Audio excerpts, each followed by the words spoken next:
puis il y a des joueuses souvent qui ont quelques années d'expérience.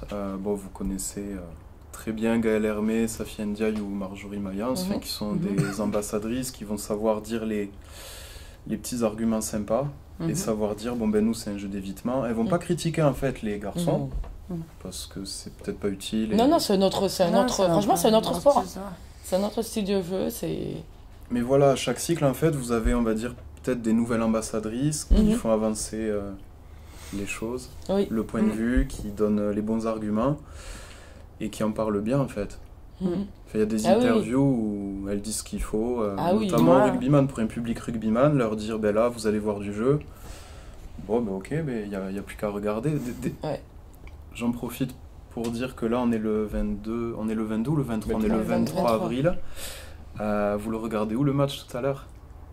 En famille? C'est une très bonne question. Je sais pas, Morane, je pense qu'elle sera sur la route. Non, je pense 16h15, c'est à 16h15. Soit je serai sur la route, soit...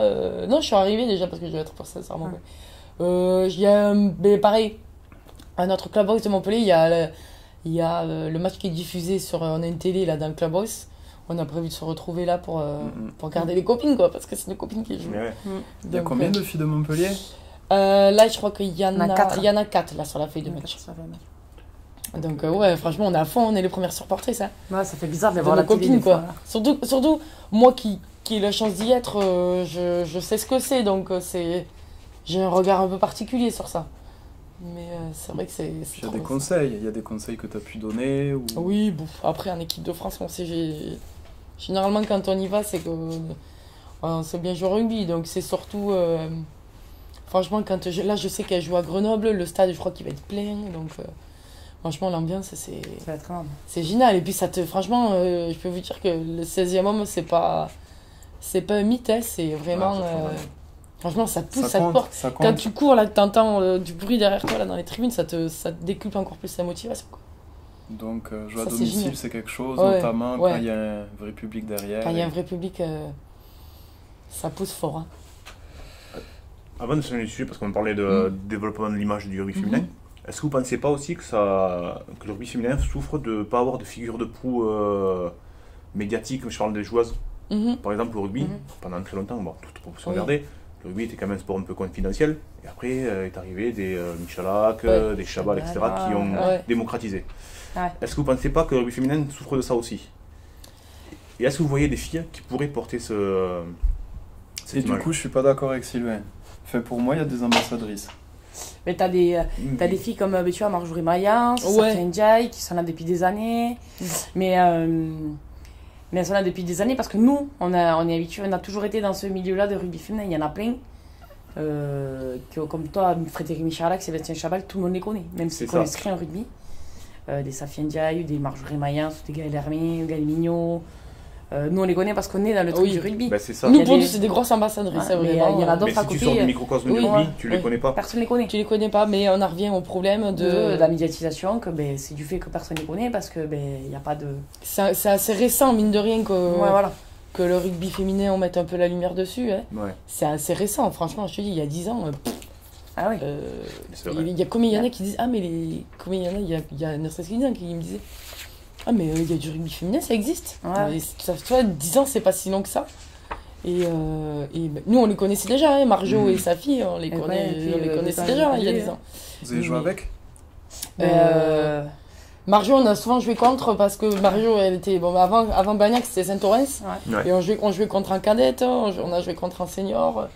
Et Safi, moi j'ai joué avec elle à Montpellier. C'est en équipe de France l'an dernier, en équipe de France. C'est une de tes coachs, Safi, non? Safi, non, elle est manager là maintenant, cette saison. Elle n'est pas du tout sur le côté sportif. Elle est dans le staff, ok. Donc, ce qui me surprend, c'est qu'il n'y ait pas plus de filles qui soient démarchées par des équipementiers pour porter leur marque, alors qu'à l'inverse, il y a des joueurs masculins qui ne sont pas plus médiatiques que ça, qui, eux, ont des contrats. Et ce que je me dis, c'est qu'il y a des filles de l'équipe de France, qui sont quand même des figures de proue, comme Gaëlle Hermé, etc. Je suis surpris qu'elles ne soient pas plus sollicitées que ça. Alors que je pense qu'elle pourrait très bien porter le truc. Je pense que c'est d'un point de vue global. C'est pas que le rugby féminin qui est impacté par ça, du fait que les filles soient moins sollicitées médiatiquement que les garçons. Tu penses que c'est les filles en général? Je pense que ouais. Parce que pour en avoir discuté avec d'autres sportifs d'autres sports, c'est un peu la même situation. Tu vois, même dans les pubs, même de sportifs, tu as beaucoup, souvent, que des mecs. Ou les filles sportives que tu as, c'est des filles, mettons, sport individuel, mettons des Laure Manodou qui a été championne olympique, de l'athlétisme. Mais encore une fois, le sport féminin en général, il faut performer, il faut être performante pour avoir quelque chose. Alors que les hommes, rien que le fait qu'ils jouent, déjà, voilà. Il y a déjà le projecteur qui est voilà. Déjà d'office. La fille, elle a besoin. Nous, c'est sociétal aussi, même dans toute notre carrière, tu vois, il a fallu qu'on prouve que championne, faire tout ce que tu veux pour avoir derrière des choses. Tu vois, l'année dernière, mais là, je reprends l'exemple, tu vois, là, le club de Stade féminin, on a été championne de France. Il a fallu ça. Le président de ça, il est venu nous voir avant les finales de ça, l'entraînement, comme quoi il fallait qu'on soit championne, nanana, pour que derrière on puisse aller pleurer et avoir, mettons, 100 € de plus par mois. Ça fonctionne comme ça, tu vois. Il faut prouver. Alors que les mecs, bon, je dis pas qu'ils n'ont pas besoin de prouver. On leur donne mais beaucoup. Mais le créneau est pour 5 heures. Ouais. Voilà, le créneau. Mais après, voilà, ça c'est comme Morgane disait.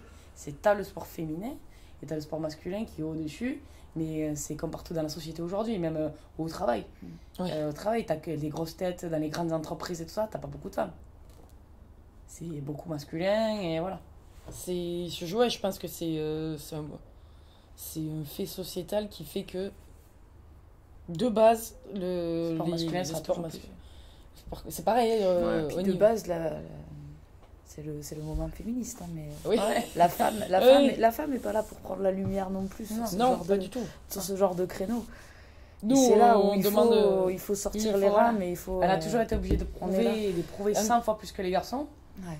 Par rapport à ne serait-ce que ça. En gros, et au niveau des sponsoring, franchement, c'est injuste qu'une athlète qui est, je sais pas, vice-championne olympique ou olympique et tout, elle ait ne serait-ce qu'un contrat sponsor ou qu'elle soit obligée de galérer pendant 4 ans à toucher le SMIC, à aller s'entraîner en galère. Rugby, mais tu vois, la boxe féminine, les filles en boxe, c'est pareil. Alors que les meufs, elles s'entraînent largement plus que nous. Oui. C'est des athlètes, quoi. Mais t'en pas parlé, à part Estelle Mosley qui a été championne olympique il y a 4 ans ou je sais pas combien, parce que c'est la femme de Tony Yoka. Oui, c'est la femme de Tony Yoka, sinon pareil. C'est un gros problème aujourd'hui que les femmes soient toujours obligées de prouver dans le sport qu'elles sont performantes et que ça se marche dans ce sens-là plutôt que l'inverse. Qu'elles disent, bon, ben ok, on va vous accompagner, comme ça vous allez être performant, c'est pas l'inverse, comme c'est chez les garçons. Donc je pense que le sponsoring, c'est un peu la même chose. C'est, ça se fait comme ça. Dans le rugby, il y a qui est sponsorisé. Les sponsoring, ils vont voir où c'est que ça rapporte le plus d'argent. Hein. Ouais. Oui. Tu vois, aujourd'hui, t'as quelques filles du 7. Oui. Il y a quelques filles du 7 de l'équipe de France à 7 parce que elles ont fait une grosse perf au dernier championnat du monde, au JO. Aujourd'hui, sur la place mondiale, elles sont quoi, 3e mondiale, classées 3e mais bon, ça fait quoi? Ça fait 3-4 ans que ça tourne bien, les filles. Mais avant d'avoir ça fait des années que ça existe. Et si tu veux, nous, on le sait parce que ça fait déjà 15 ans qu'il y a ce gros travail qui est fait. C'est David Cortex, l'entraîneur. Ça fait un moment qu'il y est et qui travaille pour ça. Et ça paye aujourd'hui, tu vois. Donc voilà, elles ont eu des contrats de sponsoring parce que elles ont performé au dernier jour. Ça commence à changer, mais c'est long. Après, le rugby féminin, ça fait combien de temps que ça existe vraiment? Franchement, ça fait bien. Ça doit faire 50, non. 60, 80 ans, je pense. Ça fait 80 ans le rugby féminin? Ouais, je crois, ouais. Je pense depuis les années 60, de ce que j'ai entendu. En fait, je me suis fait une liste des filles qui ont été interviewées dans différents podcasts notamment. Donc là, c'est notamment celui de Inès Irigoyen. Alors j'en profite pour lui faire un petit clin d'œil. Elle pense que cet épisode-là qu'on fait aujourd'hui, ça va être intéressant. Je l'ai tagué à un moment, elle a vu et petit échange. Et dans l'épisode 2, quand elle parle de Annick Hérault, je crois qu'elle dit ça. Je crois qu'elle dit que ça existe depuis les années 60. Et bon, ça a pas mal évolué. Alors je dis pas qu'il faut être satisfait, pas du tout. Mais c'était pire avant. Ah oui, avant. Même nous, rien que quand on voit la différence qu'il y a quand on a commencé à Fonsorbe et aujourd'hui. Mais c'était pire, mais nous on veut que ça soit nous on veut être à égalité de tous les avantages que peuvent avoir les garçons. Mais nous, encore, on veut pas leur apprendre la lumière ou quoi que ce soit. Nous, on veut juste que ça soit équitable. Et je pense qu'il y a pas mal de paramètres. Je pense que là, on parle de business, d'économie, c'est-à-dire qu'au début, il y a la billetterie. Eh oui. Hier, si je devais payer, je serais venu avec plaisir. Et j'aurais mis des sous. Après, ces sous-là, ils sont réinjectés. Il y a des joueuses qui touchent, je sais pas, 1% chacune. Comment dire, il y a la billetterie, il y a... le stade, il est plus ou moins rempli, etc. Les buvettes, les petits goodies, les trucs comme ça. Les sponsors, donc il y en a quelques-uns, mais on peut espérer qu'il y en ait de plus en plus. Et donc il y a tout ça, quoi. Il y a tout ça, mais il y a une marge de progression. Encore une fois, il y a encore un gros travail de communication et de médiatisation à faire pour que les gens soient au courant, en fait.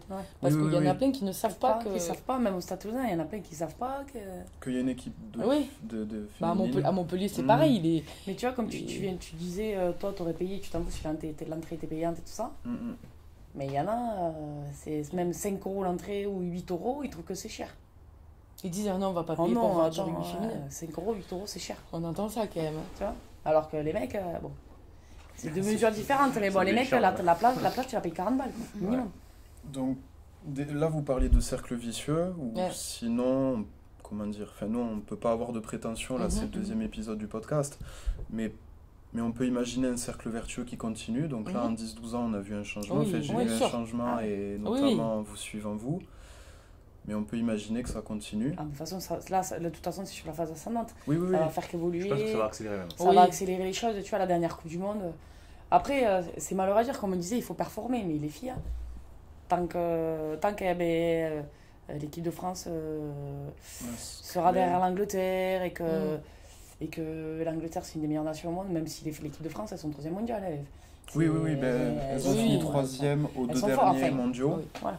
Souvent, elles sont à peu près 3e. C'est ça. Voilà. Mais tant qu'elles malheureusement, c'est triste à dire, mais tant qu'elles n'arriveront pas à franchir ce cap de battre l'Angleterre ou soit une championne du monde ou gagner un tournoi, un grand chelem, ça évoluera, mais pas aussi vite que si elles étaient championnes. Comme Morgane disait, il faut performer pour avoir des résultats. Mais oui, c'est... Franchement, on va pas faire les fines bouches. Il faut déjà prendre ce qu'on a acquis et il faut continuer. Il y a déjà beaucoup de femmes, les pionnières du rugby féminin, qui se sont déjà énormément battues pour nous, pour ce qu'on a aujourd'hui. Et puis à nous maintenant de continuer ça, de pas lâcher pour que ça évolue, pour que les clubs, encore une fois, ils puissent se structurer, qu'on ait des bonnes conditions pour s'entraîner, et puis pour continuer à kiffer à jouer au rugby, mais dans des conditions un peu plus agréables, quoi. Alors nous, encore une fois, on a de la chance d'être dans des clubs qui sont structurés et bien, mais bon, c'est pour toutes les autres qui galèrent, parce que nous, on a une élite. Parce que là, on parle que de l'élite. Il y a celles qui sont fédérales. Mais derrière, t'as l'élite 2, t'as tous les clubs de fédérales, qui eux, c'est joue la débrouille, quoi. Et rien qu'en élite 1 aussi, vous voyez une grosse différence de moyens? Oui. T'as une grosse différence entre ceux qui jouent le titre en haut et ceux qui jouent le maintien en bas. T'as une grosse différence. Et encore, ça tend à se réduire, mais on voit encore des différences. Et puis, ne serait-ce que si vous allez faire un tour en élite 2, vraiment, le gap entre l'élite 1 et l'élite 2, il est en train de se creuser de plus en plus, quoi. Et c'est dommage parce que ça veut dire qu'en élite 2, tu as des clubs qui vont monter contre qui on va jouer. Mais elles vont prendre 80 pions tous les week-ends. Et déjà, ça va écœurer les clubs ils vont pas avoir envie de structurer. Donc vraiment, il y a un gros travail à faire sur toute la filière féminine. Ça, après, j'ai envie de dire, c'est un peu le problème du rugby tout court. Voilà. C'est quand tu vois le Stade Toulousain, Montpellier, etc., ils ont des infrastructures énormes. En Pro D2, je vois pas qui pourrait venir concurrencer ces clubs-là. Alors j'imagine qu'à féminin, ce serait pire. Mais...